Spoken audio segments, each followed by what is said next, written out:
Good morning. Class 11th biology की कक्षा में आप सभी का स्वागत है। यूनिट फर्स्ट का चैप्टर सेकंड आपको पढ़ाया जा रहा था, बायोलॉजिकल क्लासिफिकेशन, जीव जगत का वर्गीकरण, जिसमें आपको पिछले वीडियो में जगत प्रोटिस्टा के बारे में समझाया गया था, जिसके अंतर्गत अमीबा, पैरामीशियम, यूग्लिना, ट्रिपैनोसोमा जैसे एक कोष की यूकेरियोटिक प्राणियों के बारे में समझाया था।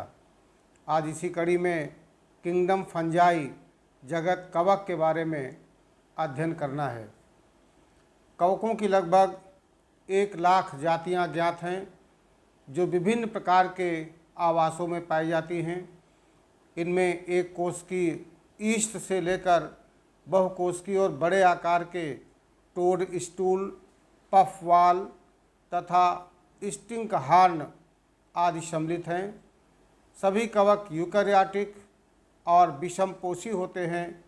ये भोजन का अंतर्ग्रहण नहीं कर सकते हैं, अपितु ये भोजन को तरल के रूप में अवशोषित करते हैं। ये अपने भोजन के चारों ओर पाचक एंजाइम स्रावित करते हैं और पचे हुए भोजन को अवशोषित कर लेते हैं। पी एंटोनियो मिचेली को कवक विज्ञान का जनक, फादर ऑफ माइकोलॉजी कहा जाता है। इन्होंने 1729 में नोवा जेनेरा प्लांटेरम में लगभग 900 कवकों का वर्णन किया। ई.जे. बटलर को भारतीय कवक विज्ञान एवं पादप रोग विज्ञान का जनक, father of Indian mycology and plant pathology कहा जाता है। जीव विज्ञान की वह शाखा जिसमें कवकों की संरचना, वृद्धि, जनन, उपापचय तथा वर्गीकरण आदि के बारे में विस्तृत अध्ययन किया जाता है, कवक विज्ञान या माइकोलॉजी कहलाता है। जैसा कि अभी आपको बताया गया कि कवक एक कोष की पादप श्रेणी में आने वाले होते हैं, जैसे कि ईस्ट एक कोष की कवक होता है। कवक क्लोरोफिल और संवहन तंत्र रहित विविध पोषी पादप होते हैं, जिनका शरीर थैलस के रूप में होता है। कवकों के प्रमुख लक्षण के बारे में बात की जाए तो इनमें कोशिका भित्ति काइटिन युक्त होती है। इनमें केंद्रक स्पष्ट रूप से होता है। इनमें जड़, तना और पत्ती नहीं पाया जाता है, इसलिए इनकी प्लांट बॉडी को थैलॉइड प्लांट बॉडी कहा जाता है।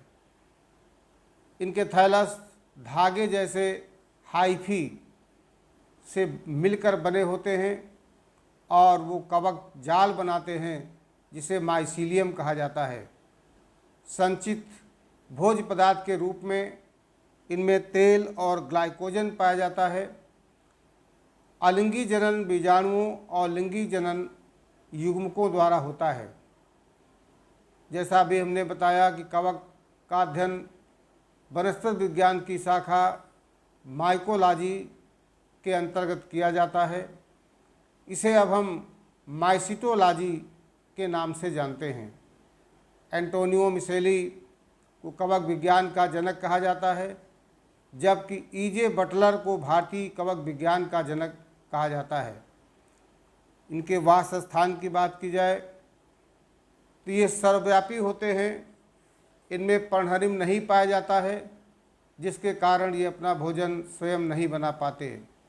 ये अपने भोजन के लिए दूसरे पौधों पर परजीवी अथवा सहजीवी के रूप में तथा सड़े गले पदार्थों पर, जैसे कि खाद्य, अचार, रोटी, फल, मुरब्बे, चमड़ा आदि पर ये मृतोपजीवी के रूप में मिलते हैं।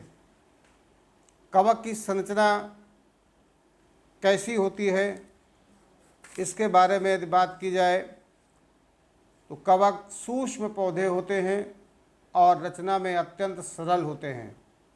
इनकी शारीरिक रचना एक कोशिकीय अथवा धागे जैसी रचनाओं, जिन्हें कवक सूत्र या हाइफी कहते हैं, के द्वारा होती है। इन कवक सूत्रों का समूह कवक जाल या माइसीलियम कहलाता है। कुछ कवक सूत्रों में सेप्टम नहीं पाए जाते, पट नहीं पाए जाते हैं, तब ऐसे कवक को एसेप्टेट सिनोसिटिक कवक सूत्र कहा जाता है। जैसे फाइकोमाइसिटीज तथा कुछ में पट पाए जाते हैं, जैसे एस्कोमाइसिटीज और बेसिडियोमाइसिटीज। इन्हें हम सेप्टेट कवक सूत्र के नाम से जानते हैं। कवक सूत्रों की भित्ति कवक सेलुलोज, काइटिन या फिर कैलोस की बनी होती है। कवकों में संग्रहित मुख्य भोजन ग्लाइकोजन तथा तेल की बूंदें अर्थात आयल ग्लोब्यूल्स होती हैं। फाइकोमाइसिटीज के सूत्र सिनोसिटिक होते हैं तथा एस्कोमाइसिटीज और बेसिडियोमाइसिटीज के सूत्र की कोशिका यूनिन्यूक्लिएट, बाइन्यूक्लिएट या फिर मल्टीन्यूक्लिएट होती है। अब कवक में जनन की बात की जाए, कवक में तीनों प्रकार का जनन पाया जाता है। वेजिटेटिव रिप्रोडक्शन, एसेक्सुअल रिप्रोडक्शन और सेक्सुअल रिप्रोडक्शन। वेजिटेटिव रिप्रोडक्शन या कायिक जनन कई विधियों द्वारा होता है। जैसे पहला है विखंडन या फ्रेगमेंटेशन। इस विधि में कवक सूत्र किसी बाह्य शक्ति द्वारा दो से अधिक भागों में टूट जाते हैं और प्रत्येक भाग एक नए कवक को जन्म देता है। दूसरा मेथड है विभाजन। इस प्रकार का जनन एक कोश की कवक जैसे ईस्ट में मिलता है। इसमें कोशिका लंबाई में बढ़ती है तथा कॉन्स्ट्रिक्शन या उपसंकुचन या अनुप्रस्थ भित्ति के द्वारा दो डॉटर सेल्स बन जाती हैं। विभाजन की क्रिया ईस्ट में प्रायः देखने को मिलती है। तीसरा है बडिंग या मुकुलन। इस विधि में जनन कोशिका या पेरेंट सेल से छोटी सी बड उभार के रूप में, आउटग्रोथ के रूप में निकलती है, जो कि अलग होकर फिर नए कवक को जन्म देती है। जैसा कि स्क्रीन पे आप देख रहे हैं, different stages in reproduction of yeast cell by budding. Budding के द्वारा एक कोश की कवक ईस्ट में किस प्रकार से जनन होता है। पहले स्ट्रक्चर में ईस्ट कोशिका है, दूसरे में एक बड निकल आई है आउटग्रोथ के रूप में। फिर न्यूक्लियर का डिवीजन होता है, न्यूक्लियस डिवाइड होता है और डिवाइड हुआ न्यूक्लियस दोनों भागों में पहुंच जाता है और फिर दोनों भाग अलग होकर के एक ईस्ट कोशिका से दो ईस्ट कोशिकाएं बना देते हैं। चौथा है आइडियम द्वारा। कभी कभी कवक के सूत्र पतली भित्ति वाले छोटे छोटे भागों में विभाजित होते हैं, जिन्हें ऑइडिया कहा जाता है। ये टूट जाते हैं, ये कोशिकी होते हैं और फिर अंकुरित होकर के नए कवक सूत्र का निर्माण कर लेते हैं। दूसरा है क्लेमाइडोस्पोर्स। ये मोटी भित्ति वाले स्पोर्स होते हैं जो कि अनफेवरेबल कंडीशंस यानी प्रतिकूल परिस्थितियों में कवक सूत्रों में बनते हैं और अंकुरण के बाद फिर नए कवक सूत्र को जन्म देते हैं। इस प्रकार के क्लेमाइडोस्पोर्स राइजोपस कवक में बनते हैं। जैसा कि आप अपनी स्क्रीन पर देख सकते हैं किस प्रकार से ओइडिया बनता है, किस प्रकार से क्लेमाइडोस्पोर्स बनते हैं, किस प्रकार से कवक में फ्रेगमेंटेशन होता है, उसके खंड टूटते हैं और टूटा हुआ खंड नया कवक सूत्र बनाता है।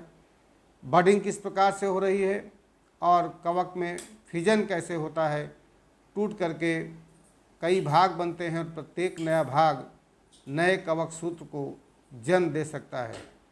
तो स्क्रीन पर different types of vegetative reproduction को दर्शाया गया है, जिसमें पहला डायग्राम बडिंग इन ईस्ट, दूसरा डायग्राम फिजन इन ईस्ट, तीसरा डायग्राम ओइडिया फॉर्मेशन, चौथा डायग्राम क्लेमाइडोस्पोर फॉर्मेशन और पांचवा डायग्राम फ्रेगमेंटेशन को प्रदर्शित कर रहा है। जिसके द्वारा स्पष्ट होता है कि किस प्रकार से कवक सूत्रों में अलैंगिक जनन की विधि होती है। अब अगला आता है सेक्सुअल रिप्रोडक्शन या लैंगिक जनन। कवकों में लैंगिक जनन की भी कई विधियां होती हैं। पहला है बाई जूस्पोर्स, जिन्हें हम चल बीजाणु कहते हैं। जूस्पोर्स का निर्माण अनुकूल परिस्थितियों में जूस्पोरेंजियम के अंदर होता है। जूस्पोरेंजियम ये नाशपाती के आकार की एक केंद्रक वाली रचनाएं हैं जो यूनिफ्लैजिलेट जैसे कि सिंकेट्रियम, बाईफ्लैजिलेट, सैप्रोलिग्निया होते हैं और अंकुरित होकर फिर नए पौधे को जन्म दे देते हैं। दूसरा है अचल बीजाणुओं द्वारा, जिन्हें हम प्लेनोस्पोर्स कहते हैं। राइजोस्पस और म्यूकर में स्पोरेंजियम में, जो कि बीजाणुधानी धर के अग्रभाग के फूलने से बनते हैं, अचल बीजाणु बनते हैं और इन अचल बीजाणुओं में फ्लैजिला नहीं पाया जाता और ये नए कवक तंतु को जन्म देते हैं। तीसरा बाई कोनिडिया या कर्णा द्वारा, ये भी नॉन मोटाइल एक्सोजिनस स्पोर्स है, बहिर्जात बीजाणु हैं और कवक सूत्र के अग्रभाग यानी कोनिडियोफोर पर उत्पन्न होते हैं। ये अकेले जैसे पाइथियम में और श्रृंखला में जैसे पेनिसिलियम में पाए जाते हैं। तीसरा सेक्सुअल रिप्रोडक्शन। सेक्सुअल रिप्रोडक्शन कवकों में प्रायः कम विकसित होता है। ये दो जनन इकाइयों अथवा युग्मकों के संयोजन से होता है और 3 अवस्थाएं होती हैं। पहला कहलाता है प्लाज्मोगैमी या कोशिका द्रव्य संलयन। इसके द्वारा 2 जीव द्रव्यों का संयोजन होता है और 2 अगुणित केंद्रक यानी हैप्लॉइड न्यूक्लियाई एक कोशिका में एक दूसरे के पास आ जाते हैं। दूसरा होता है कार्योगैमी या केंद्रक संलयन। इसमें कोशिका द्रव्य संलयन यानी प्लाज्मोगैमी के समय पास आए हुए दोनों हैप्लॉइड न्यूक्लियाई संयोजित करके द्विगुणित युग्मनज या डिप्लॉइड जाइगोट का निर्माण कर देते हैं। तीसरा है मियोसिस द्वारा। ये द्विगुणित जाइगोट या डिप्लॉइड जाइगोट में उनमें गुणसूत्र की संख्या आधी करने के लिए होता है। कवकों में लैंगिक जनन कई भागों में बांटा जा सकता है। पहला है प्लेनोगैमेटिक कॉपुलेशन या चल युग्मकी संयुग्मन। इसमें चल युग्मकों का संलयन होता है और इस संलयन 3 प्रकार का होता है। पहला कहलाता है आइसोगैमस। इस प्रकार के संयुग्मन में संयोजन करने वाले दोनों युग्मक समयुग्मक यानी आइसोगैमीट होते हैं, एक जैसे होते हैं, जैसे कि सिंक्रिटियम में। दूसरा है एनाइसोगैमस या असमयुग्मकी। इसमें संयोजन करने वाले युग्मक असमयुग्मकी यानी एनाइसोगैमीट होते हैं, जैसे एलोमाइसीज में। और तीसरा हेट्रोगैमस होता है विषम युग्मकी। इस दशा में संयोजन करने वाले युग्मकों में एक चल युग्मक यानी मेल स्पर्म होता है और दूसरा अचल युग्मक यानी फीमेल एग या ऊस्फेयर होता है, जैसे कि मोनोब्लिफायरस में।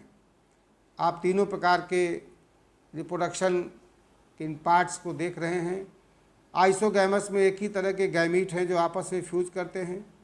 एनाइसोगैमस में एक बड़ा गैमीट एक छोटा गैमीट है और ऊगैमस में मेल गैमीट मोटाइल होता है जो फीमेल गैमीट के पास आकर के फ्यूज करता है। दोनों का साइज़ अलग अलग है। फीमेल गैमीट का आकार बड़ा है, मेल गैमीट छोटा है जो कि मोटाइल है। ये हेट्रोगैमस कहलाता है। तो प्लेनोगैमेटिक कॉपुलेशन 3 तरह का, आइसोगैमस, एनाइसोगैमस और ऊगैमस या हेट्रोगैमस, तीनों आपने समझ लिए। अब बारी आती है कि राइजोपस में लैंगिक जनन कैसे होता है। राइजोपस में लैंगिक जनन प्रायः प्रतिकूल परिस्थितियों में, विशेष करके जब भोज्य पदार्थों की कमी हो जाती है, तभी होता है। भोज्य पदार्थों की कमी हो जाने के समय इनमें लैंगिक जनन राइजोपस में होता है। यह है क्रिया दो एक जैसी रचनाओं आइसोगैमेटेंजिया के बीच होने वाले संयुग्मन या कॉन्जुगेशन के द्वारा संपन्न होता है।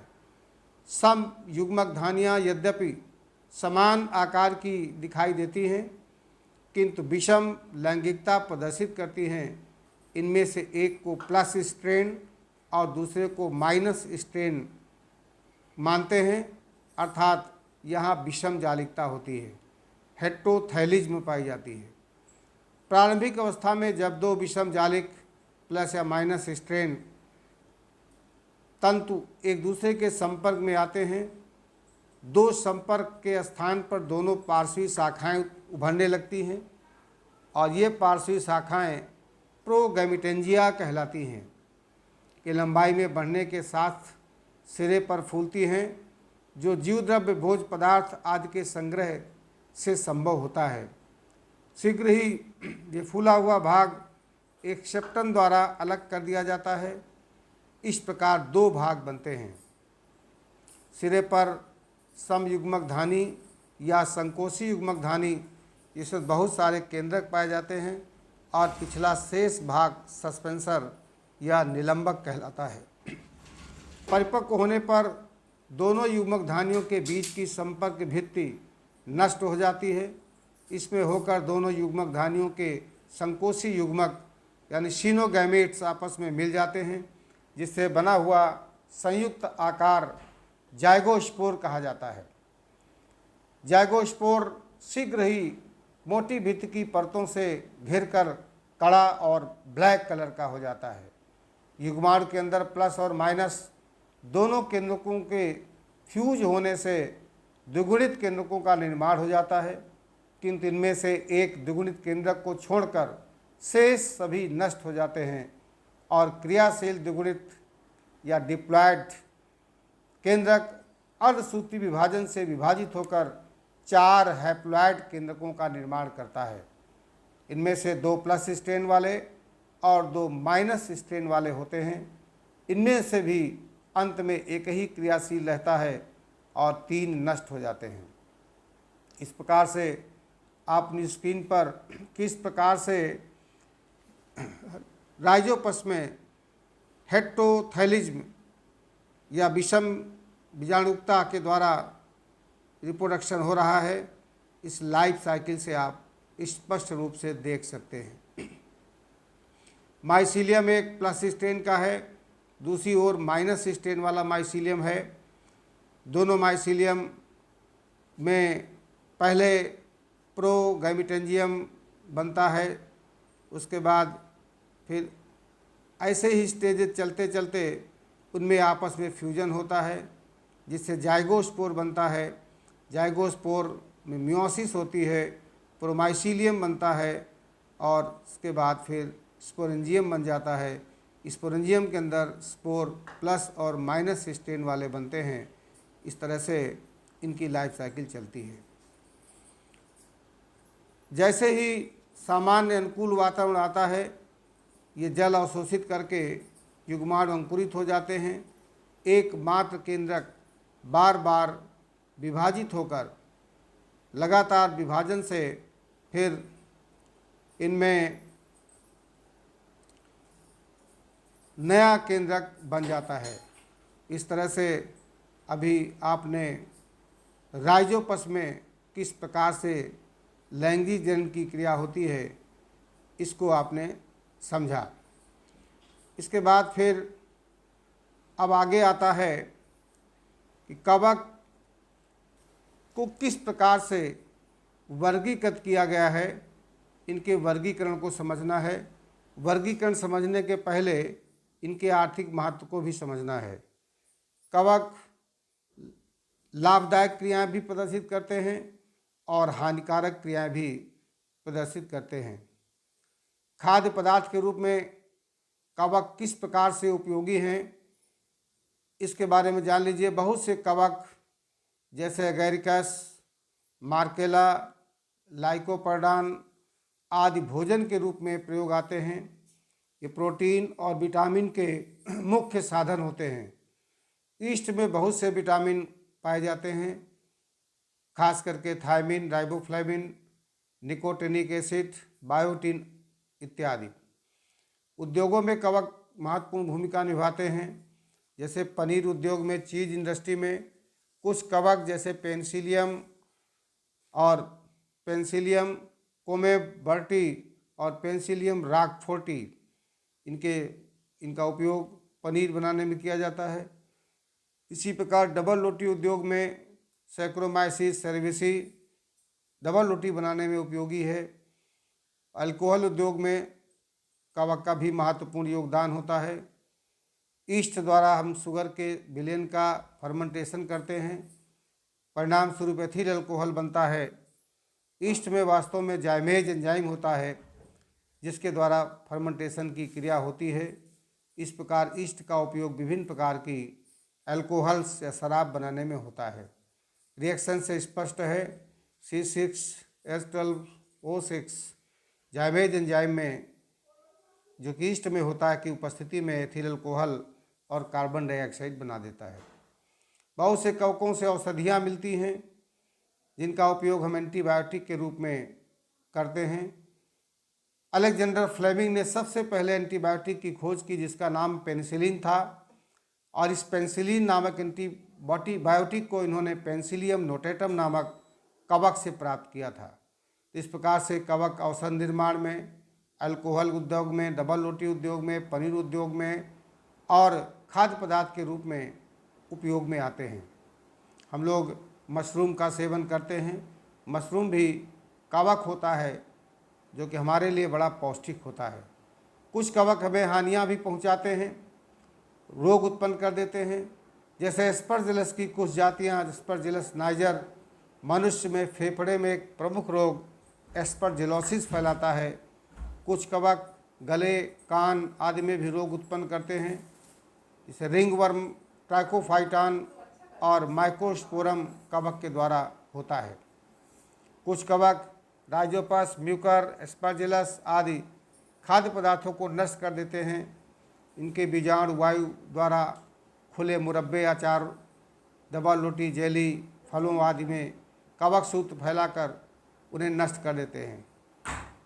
LSD, लाइसर्जिक एसिड, डायथिलमाइड ये क्लेविसेप्स नामक कवक से बनाया जाता है जो कि हैलोसिरोजेनिक पदार्थ है, विभ्रमी पदार्थ होता है।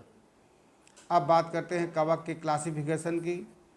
कवक को हम फाइकोमाइसीट्स, एस्कोमाइसीट्स, बेसिडियोमाइसीट्स और ड्यूट्रोमाइसीट्स 4 वर्गों में बांट सकते हैं। कवक का ये वर्गीकरण ओस्टवाल्ड टिप्पो ने किया था। पहला फाइकोमाइसीटीज, जिसे हम एल्गल फंजाई कहते हैं, ये जलीय अथवा स्थलीय होते हैं। इनमें कवक सूत्र पटरहित, सिनोसिटिक यानी संकोशिकीय और कभी कभी कवक सूत्र नहीं भी पाया जाता है। इनमें जननांग पूर्ण विकसित होते हैं। जनन लैंगिक और अलैंगिक दोनों द्वारा होता है। अलैंगिक जनन चल बीजाणु तथा अचल बीजाणुओं द्वारा होता है, जैसे म्यूकर, राइजोपस, और रोटी पर उगने वाला कवक ब्रेड मोल्ड तथा एल्बिगो, पैरासिटिक फंजाई, अनमस्टर्ड, सरसों पर परजीवी के रूप में एल्बिगो पाया जाता है जिससे व्हाइट रस्ट होता है। दूसरा क्लास है स्कोमाइसिटीज, जिसे हम सैक फंजाई के नाम से जानते हैं। ये मतोपजीवी अपघटक परजीवी होते हैं। ये कोशिकी जैसे ईस्ट तथा बहुकोशिकी जैसे पेनिसिलियम के रूप में पाए जाते हैं। इनमें पटी कवक सूत्र होता है और अलैंगिक जनन बीजाणु कोनिडिया द्वारा होता है। लैंगिक बीजाणु को एस्कस के नाम से जानते हैं। जैसे एस्परजिलस, क्लेविसेप्स, न्यूरोस्पोरा आदि कवक इस श्रेणी में आते हैं। और न्यूरोस्पोरा का उपयोग जैव रासायनिक तथा आनुवांशिक प्रयोगों में बहुत किया जाता है। तीसरा क्लास बेसिडियोमाइसीट्स, जिसे हम क्लब फंजाई कहते हैं। यह स्थलीय और इनमें कवक सूत्र पटी होते हैं। ये मिट्टी में लट्ठे, वृक्ष की शाखाओं तथा सजीव पादप के अंदर परजीवी के रूप में उगते हैं। इनमें अलैंगिक बीजाणु प्रायः नहीं होते हैं, परंतु कायिक जनन खंडन विधि द्वारा होता है। इनमें लैंगिक अंग नहीं होते हैं, लेकिन इसमें प्लाज्मोगैमी विभिन्न स्ट्रोन वाली 2 कायिक कोशिकाओं अथवा 2 जीन प्रारूपों के संलयन से होती है। इससे बनने वाली संरचना द्विकेंद्रकी होती है, जिससे अंततः बेसिडियम बनता है और बेसिडियम में केंद्रक संलयन यानी कारियोगैमी और मियोसिस होता है, जिसके कारण 4 बेसिडियम बीजाणु बनते हैं, जैसे एगेरिकस, मशरूम, अस्टिलागो या स्मट, पॉक्सीनिया, रस्ट फंगस आदि श्रेणी में आते हैं। ड्यूट्रोमाइसिट्स, जिसे हम फंजाई इम्परफेक्टाई के नाम से जानते हैं, ये स्थलीय होते हैं और इनमें कवक सूत्र सेप्टेट होता है, पटी होता है। इनमें इन्हें हम अपूर्ण कवक के नाम से जानते हैं। इनकम्प्लीट फंजाई कहते हैं क्योंकि इनमें केवल अलैंगिक अथवा कायिक प्रवस्था ही ज्ञात हो पाई है। जब इस फंजाई की लैंगिक प्रवस्था की खोज हो जाती है तब उसे उचित वर्ग में रख दिया जाता है। एक बार जब ड्यूट्रोमाइसिटीज के सदस्यों की उचित प्रावस्था यानी सेक्सुअल फेज का पता लग जाए तब उन्हें एस्कोमाइसिटीज या फिर बेसिडियोमाइसिटीज में रख दिया जाता है। ड्यूट्रोमाइसिटीज केवल अलैंगिक बीजाणुओं, जिन्हें कोनिडिया कहते हैं, के द्वारा जनन करते हैं। इस वर्ग के कुछ सदस्य परजीवी या मतोपजीवी होते हैं, लेकिन अधिकांश सदस्य अपशिष्ट के अपघटक होते हैं और खनिज के चक्रण में सहायता पहुंचाते हैं। इसके अंतर्गत आल्टरनेरिया, कोलिटोट्राइकम और ट्राइकोडर्मा आदि कवक आते हैं। इस प्रकार से कवक के बारे में पूरी जानकारी आपने पढ़ ली है और अंत में क्लासिफिकेशन ऑफ फंजाई को जान लिया है।